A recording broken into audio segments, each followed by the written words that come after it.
तो स्कूलों में हिजाब पर विवाद अब मध्य प्रदेश तक पहुंच गया है और इस मामले में स्कूल शिक्षा मंत्री इंदर परमार का क्या कुछ कहना है ये हमने आपको बताया। उन्होंने कहा कि अनुशासन को प्राथमिकता देंगे और स्कूल में सभी विद्यार्थियों का एक ड्रेस कोड होगा। साथ ही स्कूल शिक्षा मंत्री ने कहा कि हिजाब स्कूल ड्रेस का हिस्सा नहीं है।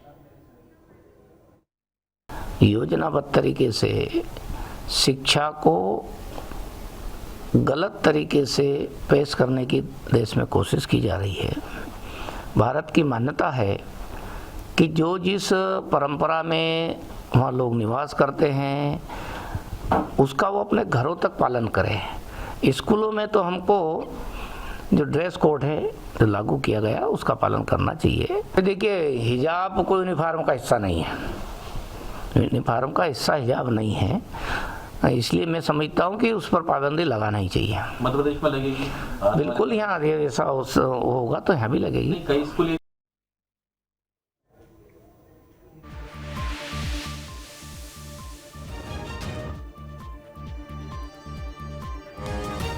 स्कूल शिक्षा मंत्री इंदर परमार का बयान सामने आया है। उन्होंने कहा कि हम अनुशासन को प्राथमिकता देंगे। कुमार जी हमारे साथ मौजूद हैं, हम उनसे सीधी बात करते हैं। सर, जो सत्र शुरू होगा बच्चों के गणवेश को लेकर किस तरह की तैयारी है? क्या है, वैसे तो हमारे स्कूलों में सब सरकार गणवेश देती है, उसी वेश में सबको आने की अपेक्षा रहती है और उसी का हम पालन कराने का अगले सत्र से भी पूरा करेंगे कि बच्चों में समानता, अनुशासन का भाव रहे, छोटे बड़े का भाव समाप्त हो जाए और सब बच्चे एक जैसे रहे। क्योंकि स्कूल जो है हमारा संस्कार देने का केंद्र है, शिक्षा का केंद्र है, एक अच्छे मनुष्य निर्माण करने के लिए शिक्षा है।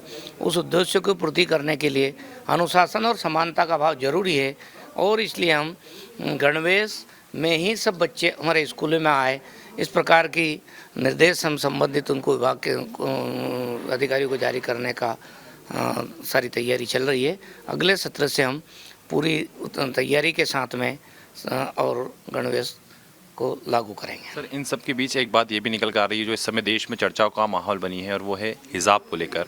मध्य प्रदेश की अगर हम बात करें तो कि ऐसे कई स्कूल हैं जहाँ पर बच्चे हिजाब पहन कर जाते हैं। आपने कहा है गणवेश, तो क्या इन पर भी बैन लगाने की बात है? देखिए, मुझे लगता है कि गणवेश या न गणवेश, और क्योंकि स्कूल हम अपने घरों में, अपने परिवार में, शादी समारोह में सब दूर अपने वेश में जाते हैं, लेकिन स्कूल में स्कूल के वेश में जाना चाहिए।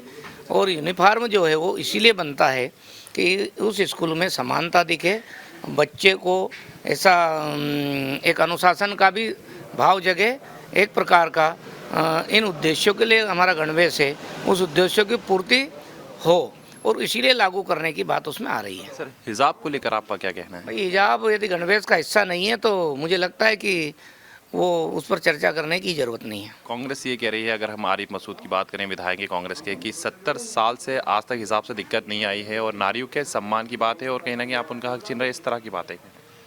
देखिए, कांग्रेस को तो 70 सालों में देश का गलत इतिहास पढ़ाया गया, सही तथ्यों को छुपाने की कोशिश की गई, भारत के गौरवशाली इतिहास को नहीं पढ़ाने दिया गया। गौरवशाली इतिहास पढ़ाने भी तकलीफ है, तो कांग्रेस को तो कई सारी विषयों की तकलीफ है।